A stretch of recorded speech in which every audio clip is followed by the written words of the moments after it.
لتحرک به لسانک، اپنی زبان کو آپ حرکت دینا شروع کرتے ہیں. جیسے جبریل آتے ہیں وہ سننا شروع کرتے ہیں اور آپ یاد کرنا شروع کر دیتے ہیں. لتعجل به، تاکہ آپ کو جلدی جلدی یاد ہو جائے. آپ مشقت نہ کیجیے. بہت ساری کیفیتیں ہوتی ہیں. ایک کیفیت ہوتی ہے شوق کی کیفیت. ویسے تو لوگ جاتے ہیں، مدینہ منورہ جاتے ہیں، خانہ کعبہ جاتے ہیں. کچھ وہ ہوتے ہیں جن کے پاس اسباب ہی نہیں ہوتے. اور کوئی ایسے بندے کو کہہ دے کہ بھئی تیاری کرو میں تمہیں بھجوا رہا ہوں، اللہ اکبر، اس بندے کے شوق کا کیا عالم ہوگا. وہ تو جب تک چلا نہیں جاتا روز پہنچ رہا ہوگا. بس وہ اس کے تصورات میں خانہ کعبہ، مسجد نبوی، طواف، سعی، نبی مکرم صلی اللہ علیہ وسلم کی بارگاہ میں حاضری، ریاض الجنہ، مسجد نبوی، مدینہ منورہ کے نظارے، تو مدینہ مدینہ مدینہ اس کے دل و دماغ میں تو فوری شروع ہو جائے گا. یہ ہوتا ہے شوق. شوق تو ایک بے قراری وہ ہوتی ہے جو شوق کی وجہ سے ہوتی ہے. اور شوق تو محبوب چیز ہے، محمود چیز ہے، بری چیز نہیں ہے. ہے نا، ایک گھر میں دو فرد رہتے ہیں، دو بچے ہیں. ایک کتاب کو ہاتھ ہی نہیں لگاتا، ایک وہ جب فرصت ملتی ہے کتاب لے کے بیٹھ جاتا ہے، بولنے کی ضرورت ہی نہیں ہے. تو یہ جو فوراً کتاب لے کے بیٹھتا ہے اس کو شوق ہے، اس کا میلان ہے، اس کی رغبت ہے. رغبت سے اوپر کا درجہ ہے شوق. یہ جو کیفیت ہے حضور علیہ الصلوۃ والسلام کی، یہ مقام مدح والی کیفیت ہے کہ آپ کا شوق ہے قرآن سے، محبت ہے آپ کی. ایک چیز ہوتی ہے جلد بازی، وہ مذموم چیز ہے، وہ غافلوں میں ہوتی ہے، وہ غافلوں کا شیوا ہے. یہاں تو شوق کی بات ہو رہی ہے. اللہ تعالیٰ نے کیا ارشاد فرمایا حضرت موسیٰ علیہ السلام سے؟ لن ترانی، اے موسیٰ تو مجھے نہیں دیکھ سکے گا. لیکن ان کا شوق تھا کہ ختم نہیں ہو رہا تھا. بارگاہ خدا بندی میں ملتجی ہیں، مولا مجھے دیکھنا ہے. اور پھر ایک تجلی جب پڑی، اس تجلی کی تاب نہ لا پائے اور بے ہوش ہو کر گر جاتے ہیں. لیکن جو ان کا تقاضا تھا، تقاضا، وہ تقاضا تقاضائے شوق تھا. تو بے قراریاں بہت ساری ہوتی ہیں، بے صبری میں بھی بے قراری ہوتی ہے، لیکن وہ قابل مذمت ہوتی ہے. ایک آدمی بے چین ہے، بعض اوقات دیکھا نا لائن لگی ہوتی ہے، کبھی یہاں کے گھستا ہے، کبھی یہاں کے گھستا ہے، کبھی یوں کبھی یوں.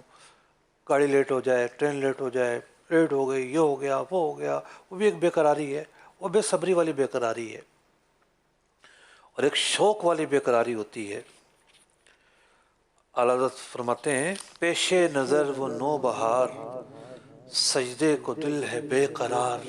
آقا آپ کی شریعت میں سجدہ جائز نہیں ہے. آپ نے فرمایا کہ اگر جائز ہوتا تو میں بیوی کو حکم دیتا کہ اپنے شوہر کو سجدہ کرے. تو آپ کی شریعت میں تو تعظیم کا سجدہ جائز نہیں.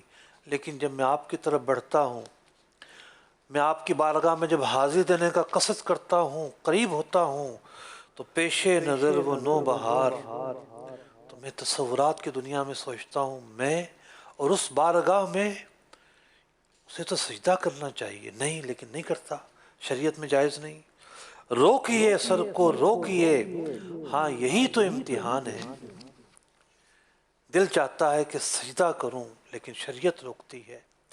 تو وہ ایک بے قراری کی کیفیت ہے. بعض اوقات انسان محبت کے اندر اتنا بے قرار ہوتا ہے، اللہ کی محبت میں، اس کے رسول کی محبت میں.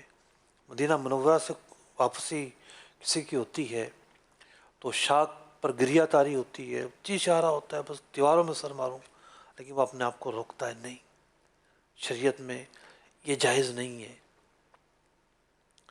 یہاں بھی حدود و قیود ہیں. تو بے قراری کی بہت ساری مثالیں موجود ہیں. مولانا حسن رضا خان صاحب کیا فرماتے ہیں؟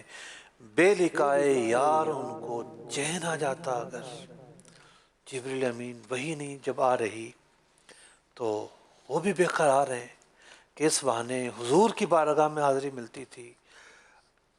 یہی تو وہ شرف ہے جس نے ان کو فرشتوں کا سردار بنا دیا ہے. حضور کی بارگاہ میں آ کر قرآن پیش کرنا کتنا بڑا شرف انہیں حاصل ہوا۔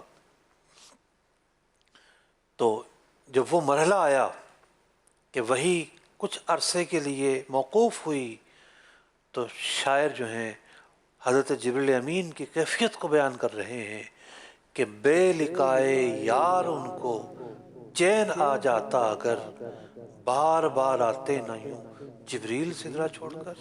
یہاں جو ترجمہ کرنا ہے، یہاں جو مفہوم بیان کرنا ہے، یہاں جو تفسیر بیان کرنی ہے، وہ مقام مصطفیٰ صلی اللہ علیہ وسلم کو سامنے رکھ کر کرنی ہے، وہ نہیں کرنی کہ جو آپ کی شان کے لائق نہ ہو۔ اور یہ تفسیر بھی ریالٹی کے مطابق ہے۔